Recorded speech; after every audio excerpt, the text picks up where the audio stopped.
Hey, it's me again. That guy your mom warned you about. Today is a really special episode because we're going to talk about a city that I call home, Bangalore. The city which has the most stereotype jokes per unit area compared to any other city in the world. Hasan, tell one joke there. Traffic. Weather.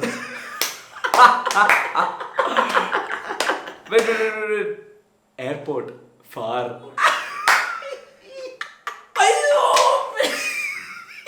No shade to anybody. One of these stereotypes is the startup thing. Startups. Rightfully so. Bangalore has the third most number of tech startups in a city globally. People here know 3 languages: Kannada, English and C++. You do realize you're just adding to the stereotype jokes, right? But it's fun. But how did Bangalore, for you teens who only understand reels, do a... How did I go from this to this?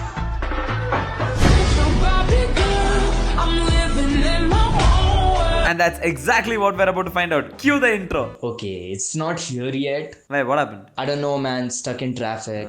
How long does it say? It shows like 5 seconds on the app. It's here, Sando. Oh, okay.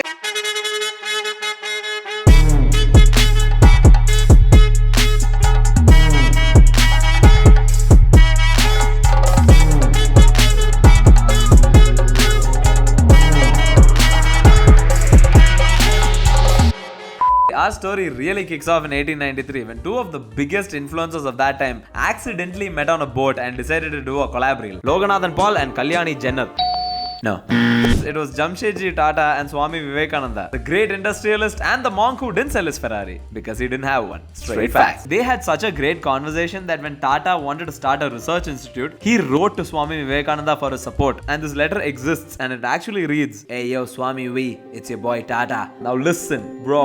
I'm starting a college." A few words may be changed here and there. A research institute of science for a hood dog. Make India smart AF. You in, bro? Let me know. Tata.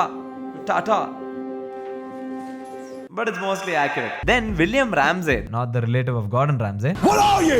An idiot sandwich. The Nobel laureate, credited with discovering noble gases, was tasked with finding a suitable plot of land for this institute. Basically, the story of how a Nobel Prize winner became a broker in Bangalore. Sir, I'm looking for 1 BHK in HSR layout. No houses, full occupied. Sir, please, sir. Sir, everything booked, sir. Full lighting road. He eventually zeroed in on Bangalore because he, quote, found the elevation of 4,500 feet offered a very moderate climate of neither cool nor warm, thus suitable for scientific exploration. In other words, he chose Bangalore for the biggest stereotype of them all. The weather. Bro, nothing like Bangalore weather, bro. The institute that was set up was called the Indian Institute of Science, Bangalore. Ring a bell? I'm sure it does. Traumatic JEE memories just flooding through my eyes. I didn't know that IASC Bangalore had such a rich history and culture behind it, with such intellectuals and Nobel Prize winners behind its origin. The greatest minds of India coming together under one roof. I wonder what incredible discussions and what sublime topics that they must be talking about in their rooms, right?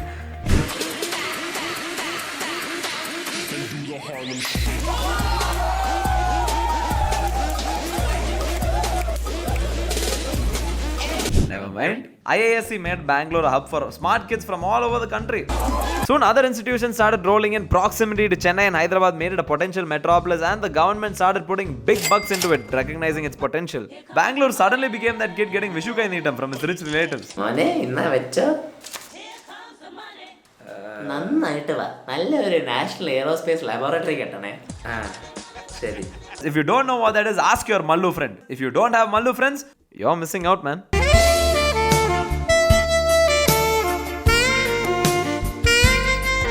Just look at those mustaches. All of this lay the foundation for institutes like HAL, ISRO and Bharat Electronics to set up their headquarters there. Somewhere around this time, 2 small companies by the name of Wipro and Infosys decided to open up shop there as well. All these things prompted Texas Instruments, the first ever MNC to open up in India, to set up a branch in Bangalore. Our little town of boiled beans was becoming the town of Big Brain really quickly. This is a really cool photo of Electronic City before it became Electronic City. Dude, this is such a cool picture. At this point came a global disaster that was actually an opportunity in hiding. Man, I can see you. What, you can? Yeah, you have to hide better. The dot-com crash. To explain, here is Andy Samberg. Thank you, Nirmal. The dot-com crash was caused by the rise and fall of technology stocks. Now, what is technology? Good question. In the early years of the internet, people were obsessed with it. An obsession, it's not always a good thing. Wow, it's adorable. Look, it's about to speak. You see, the internet wasn't always a moving nightmare that was the source of all your pain. In fact, in the early 90s, we were very excited about the internet. We were like, wow, internet, like how people are excited about things. In fact, people were so excited about things that it became very easy for internet companies to raise money and go public without a real way of making money or a business model or, company stuff. And was a surprise. It shouldn't have been a surprise, but it was when these companies burned through their cash and then crashed and then burned and then had to shut down or merge and then shut down. Anyway, this sort of mass hysteria was learnt from, and this never happened again pretty regularly. Surely it's not happening right now, and it didn't happen like 5 years ago where companies don't have a way of making money and then people give them lots of investment and then they go public and then quickly realize like, oh shit, everybody loses money except for the people who were rich before. They remain rich afterwards. Yeah, that's the fun part, right? Surely the world is not a game played by rich people for their own benefit. And you're just a pawn in this system. Surely you should buy the derivative of some coin based on some blockchain technology that you never heard of but your friend told you about. That's the way forward, right? Because you just want to make money. You just want to have a life. And so what's the problem with that? You just want to live a good life, but your life economically is meaningless. But you mean something to your friends. So you should call them back. Still rolling? Thank you, Andy. Now, due to this crash, Silicon Valley basically had a meltdown. They just went accurate. And a lot of skilled Indians there just came back to their home country. And as we all know, there are 3 great P's for great innovation: passion, persistence, and Unemployment.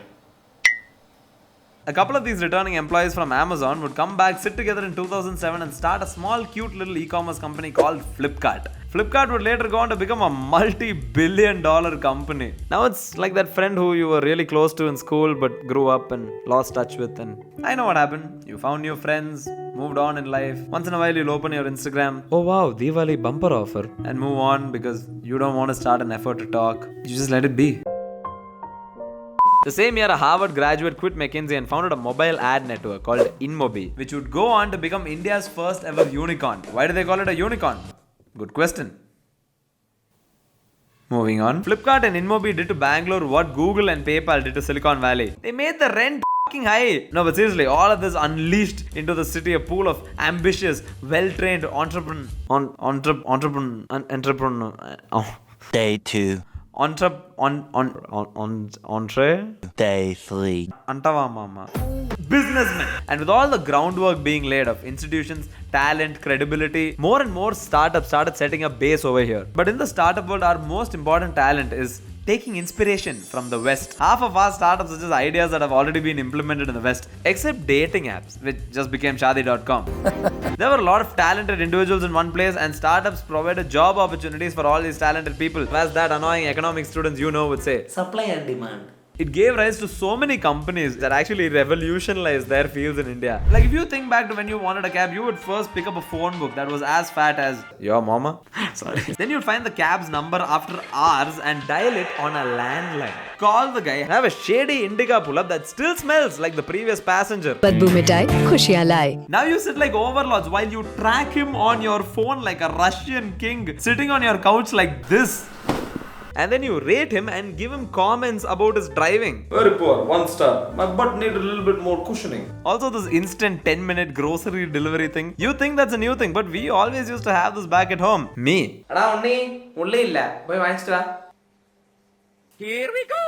Have some gratitude for what technology has done for you, you reckless teens. But all that being said and done, it's very important to note what is the core reason that Bangalore actually became a startup capital. And there is a very large secret at the center of it, like the secret in a Dan Brown novel. Deceptive, simple. The real reason was in front of us this whole time. Whether you want to believe it or not, it's the weather. Thank you so much for watching. If you like this, I will be making more of these because it's fun. If you want, you can click the like button. Again, no pressure. You can also subscribe. Subscribe. Do that.